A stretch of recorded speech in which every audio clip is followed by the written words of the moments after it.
నమస్కారం, వార్తలకు స్వాగతం. ముందుగా ముఖ్యాంశాలు. వ్యవసాయ శాఖ మంత్రి పేర్ని నాని మీడియా సమావేశం. చంద్రబాబు నాయుడు పవన్ కళ్యాణ్లపై ఫైర్.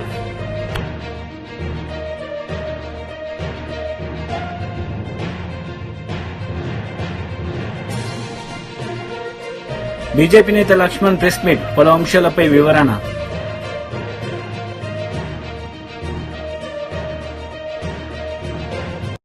ఏపీ ప్రభుత్వ సలహాదారు సజ్జల రామకృష్ణారెడ్డి మీడియా సమావేశం నిర్వహించారు. ఈ సందర్భంగా చంద్రబాబు నాయుడు పవన్ కళ్యాణ్లపై మండిపడ్డారు.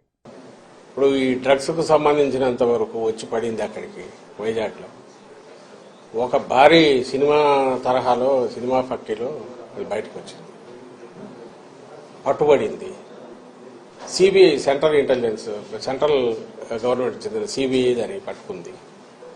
ఓ పక్క అది జరుగుతుంటే అసలు వీళ్ళు పెట్టి వాళ్ళు చేస్తున్న ఆరోపణలు పైత్యం ఎక్కడికి పోతుందంటే, సరే సోషల్ మీడియాలో ఎవడో కింద లేయర్లలో ఉండేవాళ్ళు ఏదో చేస్తే ఉంటే పార్టీ అధ్యక్షుడు, ఆ పార్టీ వాళ్ళు పెట్టిన జాతీయ ప్రధాన కార్యదర్శి అతని కొడుకు లోకేష్, వాళ్ళు కూడా ట్వీట్లు పెట్టడం. అసలు చంద్రబాబు నాయుడు ఆయన ముఖ్యమంత్రిగా పనిచేశాడు రాష్ట్రానికి, ఇంతకుముందు చేశాడు. ఈ రాష్ట్రానికి మళ్లీ కావాలని పగటికెళ్ళాలి అంటున్నాడు. అతని కొడుకు ఫ్యూచర్లో ఎప్పుడన్నా అయిపోతానేమని అతను పగటికెళ్ళాలి అంటున్నాడు. ఆ బుద్ధి అన్నా ఉండాలి, కొంత ఇంగితం ఉండాలి కదా. ఏం మాట్లాడుతున్నాము, ఏ స్థాయి వ్యక్తులము, మాట్లాడే ముందు మా స్థాయి కన్నా ఇది సరిపోతుందా, ఫ్యాక్ట్స్ ఏంటి, ఫ్యాక్ట్స్ లేదు మాట్లాడకూడదు అనే కనీస జ్ఞానం, కనీసం ఇంగితం అన్నా ఉండాలిగా.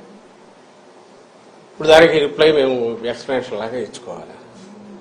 ఇప్పుడు అలా జరిగిండేది ఒక అసలు నిజంగా అది దేశంలోకి వచ్చింటే భయంకరంగా ఉండేది. లక్కీగా ఇంటి రావడము పట్టుకోవడం అనేది ఒక పెద్ద రిలీఫ్. స్టేట్కే కాదు దేశానికి కూడా. అంత భారీ ఎత్తున వచ్చిందంటే అది ఎక్కడికి టార్గెట్ పెట్టుకున్నారో, ఎవరు పెట్టుకున్నారో అని అనుకుంటే, నువ్వు వీళ్ళే అరిచే అరుపులు చూస్తుంటే వీళ్ళే ఉన్నారేమో అనిపిస్తుంది. అట్లాగే కంపెనీల్లో ఎవరున్నారని తెలిస్తే అంతా ఈ కుటుంబాల దగ్గరగా ఉండేవాళ్ళు, బంధువులు.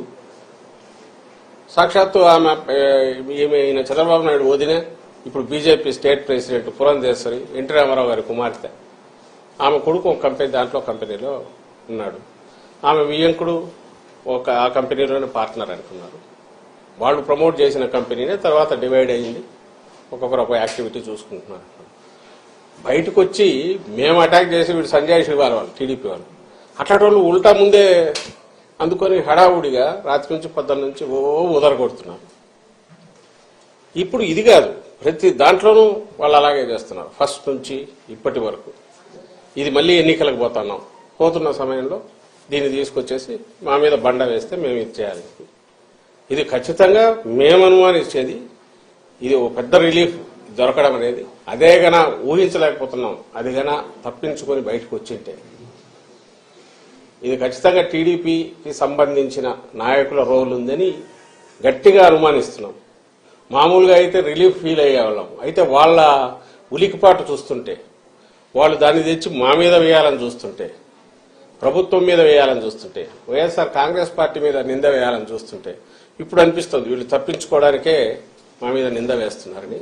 దీని వెనక ఖచ్చితంగా చంద్రబాబు నాయుడు, ఆయన కొడుకు, ఆయన వదిన పురంధేశ్వరి, వాళ్లకు సంబంధించిన వాళ్ళు, ఆ గ్యాంగ్ ఎవరో ఉన్నారనేది గట్టిగా అనుమానిస్తున్నాం. ఆ మేరకు కన్సర్న్డ్ ఏజెన్సీస్ కూడా మేము పిటిషన్లు పెడుతున్నాం. ఐ థింక్ సిబిఐ యాంగిల్లో కూడా చూడాలని మేము భావిస్తున్నాం. సార్ అంటే ఈ రోజు డ్రగ్ కేసు టెస్ట్ కేసు చూస్తా ఉంటే టీడీపీ వాళ్ళతో లింక్ అప్ అయిన ఫోటోలన్నీ కూడా బయటకు వచ్చినాయి. మొన్నేమో పవన్ కళ్యాణ్ ఆంధ్రప్రదేశ్ ని డ్రగ్ క్యాపిటల్ గా మార్చేసిన ఆయన వీళ్ళు గ్రౌండ్ ప్రిపేర్ చేసుకుంటున్నారు. మీరు గమనిస్తే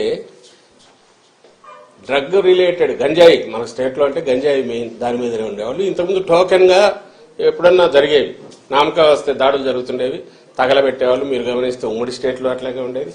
అలా ఇంకా టీడీపీ హయాంలో అయితే అది మామూలు మన పంట మాదిరి పండించినారు. అప్పట్లో టీడీపీ నాయకులే ఒకరి మీద ఒకరు అలిగేషన్స్ కూడా చేసుకున్నారు. ఉత్తరాంధ్రలో వాళ్ళ కన్సర్న్లోనే జరుగుతుంది. 100 కోట్లు సంపాదిస్తున్నారు, 1000 కోట్లు సంపాదిస్తున్నారని చూస్తున్నట్టు చంద్రబాబు నాయుడు కూడా వదిలేస్తున్నారు. ఈ మా గవర్నమెంట్ వచ్చాక, జగన్మోహన్ రెడ్డి గారి గవర్నమెంట్ వచ్చాకనే నాట్ ఓన్లీ ఆ సాగును ధ్వంసం చేయడమే కాకుండా ప్రత్యామ్నాయ జీవనోపాధి కూడా కల్పించి అట్రాక్టివ్, ఆకర్షణీయమైంది. ఎందుకంటే దాంట్లో వచ్చే తక్కువ కష్టానికి ఎక్కువ ఫలితం వస్తుంది కాబట్టి దానికే అలవాటు పడి ఇంకా వేరే వైపు చూడని అటు ఆ ప్రాంతం ప్రజలందరికీ కూడా, అదిలో సరిహద్దు ప్రాంతంలో ఉండే వాళ్ళందరికీ ప్రత్యామ్నాయ పంటలను చూపించింది మా ప్రభుత్వం. దానికోసం సెంట్రల్ గవర్నమెంట్ కూడా, హోమ్ డిపార్ట్మెంట్ కూడా ప్రైజ్ చేసింది. ఏపీ నెంబర్ 1 నిలబడింది.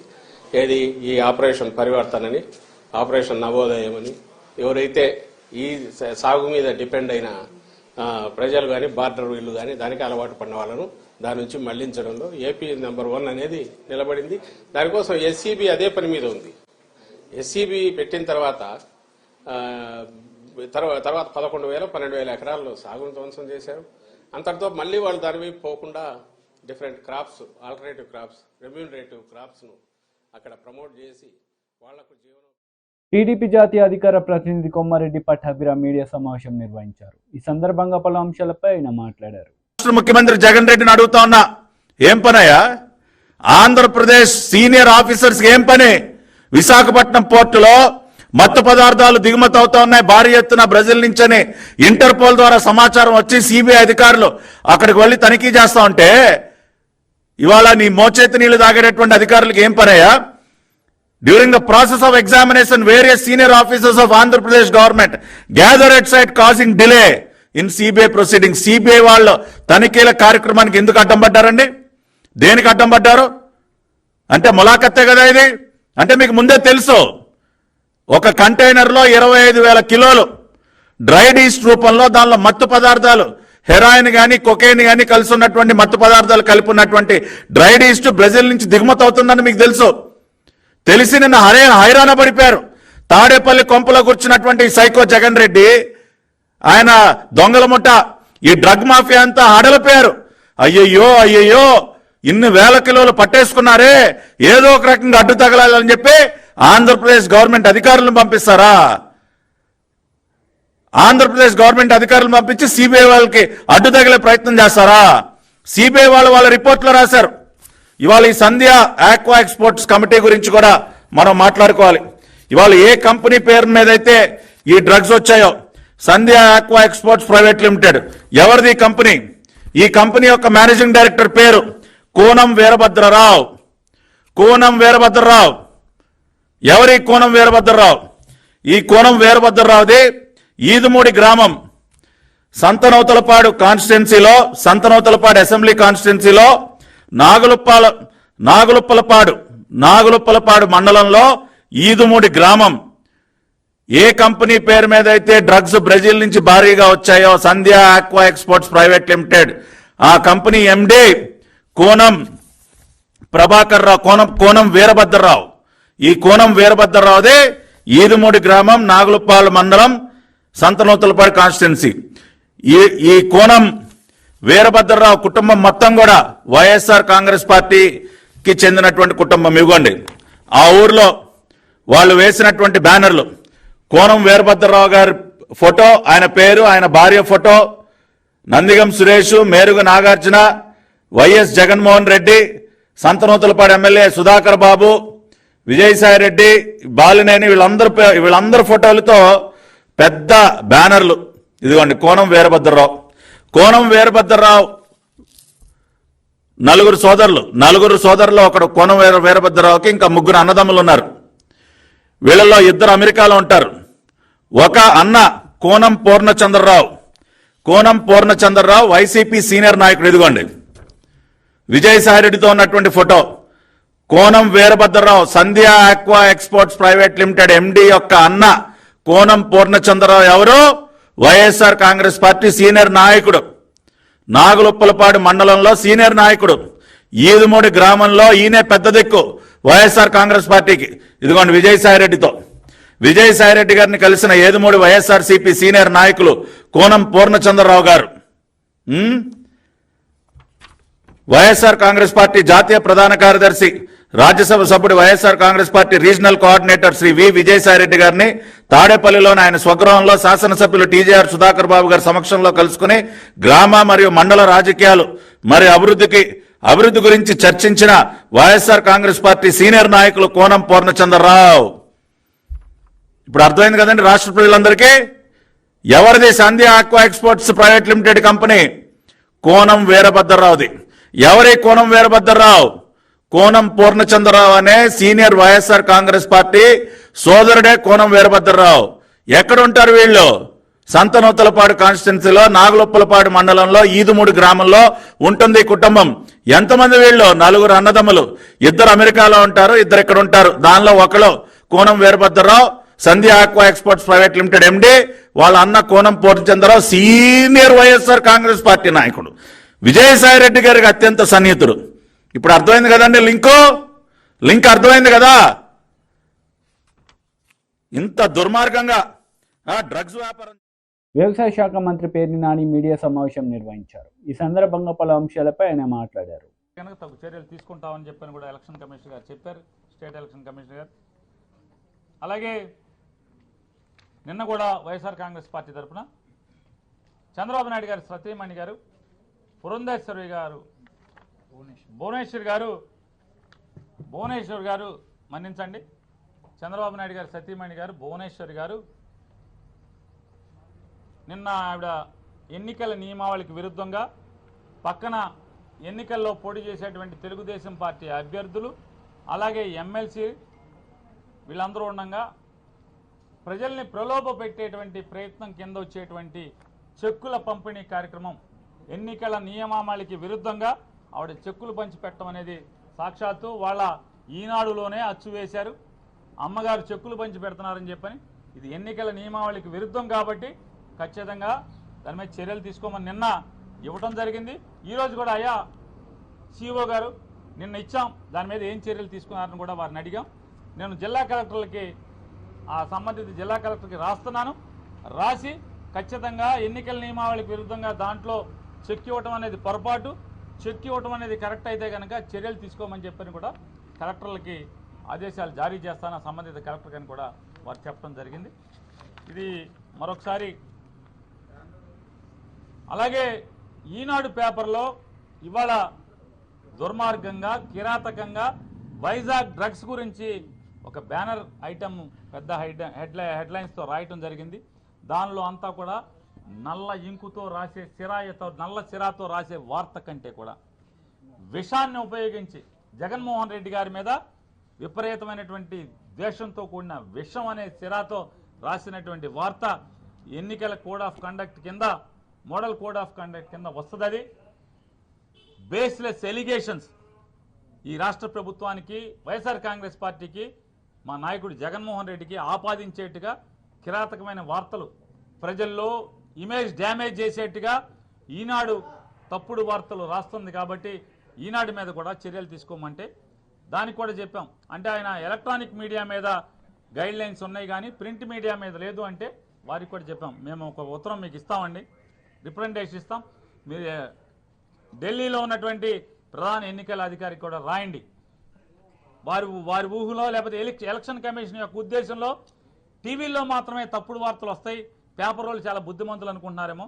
పేపర్లో టీవీలని మించి తప్పుడు వార్తలు, విషం చిమ్మే వార్తలు, ఎన్నికల్లో ఒక పార్టీని భుజానేసుకుని ఒక పార్టీ కోసం ఈ రకమైన తప్పుడు వార్తలు రాసేటువంటి అవకాశాలు ఈ ఆంధ్రప్రదేశ్ రాష్ట్రంలో మెండుగా ఉన్నాయన్న పేపర్లు ఉన్నాయి. కాబట్టి దాని మీద కూడా దిశానిర్దేశం చేసేట్టుగా వారిని కూడా ఇటువంటి తప్పుడు వార్తలు కేవలం ఎలక్ట్రానిక్ మీడియాలోనే కాకుండా ప్రింట్ మీడియాలో కూడా నిషేధాన్ని, లేకపోతే ప్రింట్ మీడియాలో కూడా రెగ్యులేషన్స్ని విధించేట్టుగా గైడ్ లైన్స్ ఇమ్మని కోరుతూ మీకు రిప్రజెంటేషన్ ఇస్తాం ఖచ్చితంగా. అంటే మీరు ఇవ్వండి, తప్పకుండా ఢిల్లీ రాస్తామని కూడా చెప్పారు.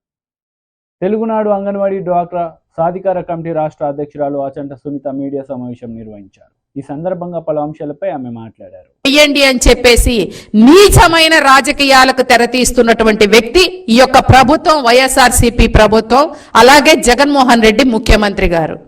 మరీ ముఖ్యంగా ఈ రోజు చూస్తే ఆసరా కార్యక్రమాలని చెప్పేసి ప్రభుత్వ ధనంతో ఆసరా పండుగలను ఏర్పాటు చేసి 4వ విడత జనవరి 20వ తారీఖు నొక్కితే ఈ రోజు వరకు కూడా డ్వాక్రా మహిళల అకౌంట్లో డబ్బులు పడనటువంటి పరిస్థితి. దీనికి పెద్ద ఎత్తున పండుగలాగా ఏర్పాటు చేసి ఇవన్నీ కూడా ఈ కార్యక్రమానికి మోసానికి తెరతీసేటువంటి పరిస్థితి. డ్వాక్రా మహిళలందరినీ పిలిపించుకొని ఏదైతే రేపు ఎన్నికలలో మాకు సపోర్ట్ చేయండి, తప్పకుండా మళ్ళీ మమ్మల్ని గెలిపించండి, తప్పకుండా మీకు చీరలు ఇస్తాం, డబ్బులు ఇస్తాం, లేకపోతే కుక్కర్లు ఇస్తాం, ప్లాస్కోలు ఇస్తామని రకరకాల ప్రలోభాలకి గురి చేస్తూ నీచమైన రాజకీయాలకు తెరతీస్తున్నటువంటి వ్యక్తి జగన్మోహన్ రెడ్డి ప్రభుత్వం మాత్రమే. ఈ రోజు చూసినట్లయితే కొన్ని నియోజకవర్గాల్లో విజయవాడ సెంట్రల్ కానివ్వండి, పెనమలూరు కానివ్వండి, శ్రీకాకుళం కానివ్వండి, చంద్రగిరి కానివ్వండి, డైరెక్ట్ గా వైఎస్ఆర్సీపీ అభ్యర్థులు ఏ విధంగా మహిళలను, డ్వాక్రా సంఘాలను ప్రలోభాలకు గురి చేసే చీరలు పంచుతామని చెప్పి రకరకాల మీటింగ్స్ పేరుతో వాళ్ళని పిలిపించుకొని మాకు సపోర్ట్ చేయండి అని చెప్పేసి వివిధ రకాల కార్యకలాపాలకు డ్వాక్రా సంఘాలని మాకు ఓట్ బ్యాంక్ గా కన్వర్ట్ చేసుకోవాలని చెప్పి వాళ్ళని లీడ్ చేస్తున్నటువంటి రిసోర్స్ పర్సన్స్ కూడా, ఆర్పీలను కూడా, వాళ్ళకు కూడా మేము మీకేదో చేస్తాం, తప్పకుండా రేపు రాబోయే రోజుల్లో డ్వాక్రా మహిళల్ని వైఎస్ఆర్సీపీకి ఓటు వేయండి అని చెప్పేసి బెదిరించే కార్యక్రమానికి తెరతీస్తా ఉన్నారు.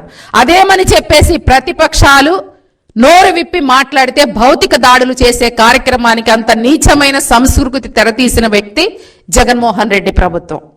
నిజంగా 5 సంవత్సరాల్లో మీరు చేసినటువంటి అభివృద్ధి డ్వాక్రా మహిళలకు ఏం చేశారండి? 5 సంవత్సరాల్లో డ్వాక్రా మహిళల సంక్షేమానికి మీరు చేసింది ఏమిటి?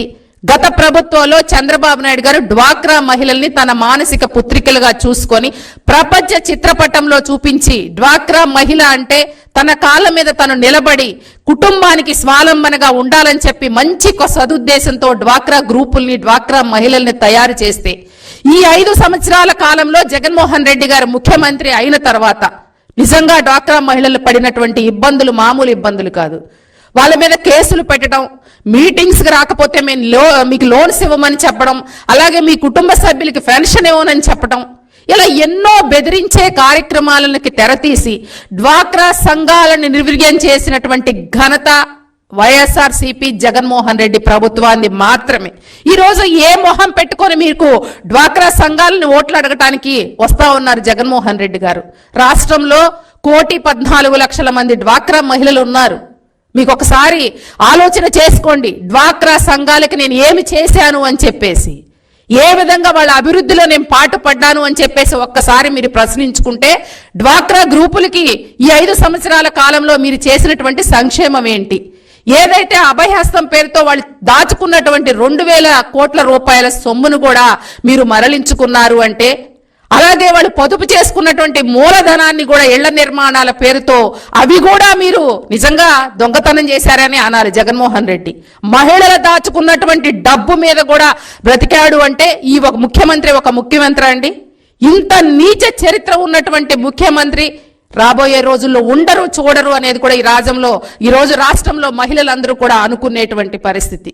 ఆల్రెడీ వాలంటీర్లతో మీటింగ్స్, ఆల్రెడీ సచివాలయ ఉద్యోగస్తులతో మీటింగ్స్, కుల సంఘాలతో మీటింగ్, మత సంఘాలతో మీటింగ్స్ ఏర్పాటు చేస్తూ ఏదైతే ఈరోజు ప్రభుత్వం మీద ఉన్నటువంటి విపరీతమైనటువంటి వ్యతిరేకతతో, ఓటమి భయంతో చెయ్యని ప్రయత్నాలు BJP leader Laxman press meet నిర్వహించారు. ఈ సందర్భంగా ఇరు పార్టీలపై ఆయన మండిపడ్డారు. వేసుకోవడానికా, వాటాలు పంచుకోవడానికి అనేటువంటి అనుమానం వ్యక్తమవుతుంది.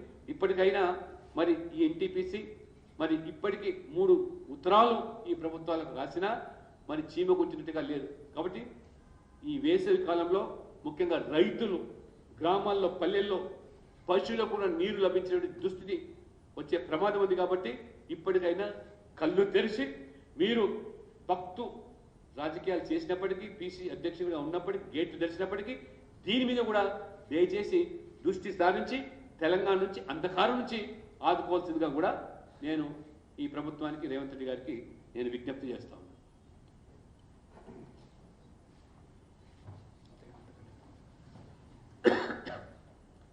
వారు ఎన్టీపీసీ ఇచ్చినటువంటి లెటర్స్ కూడా బాగా చెప్తా ఉన్నాయి. 2 సార్లు లెటర్స్ రాసినా గవర్నమెంట్ స్పందన లేదండి.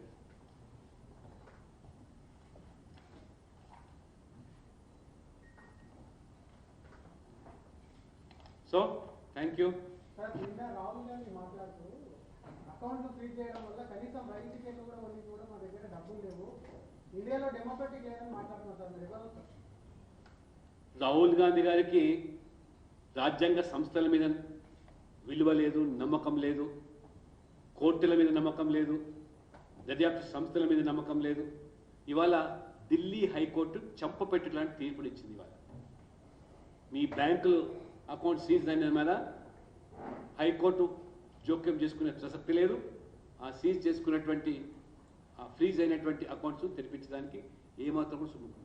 అంటే మీకు న్యాయస్థానంలో మీద నమ్మకం లేదు.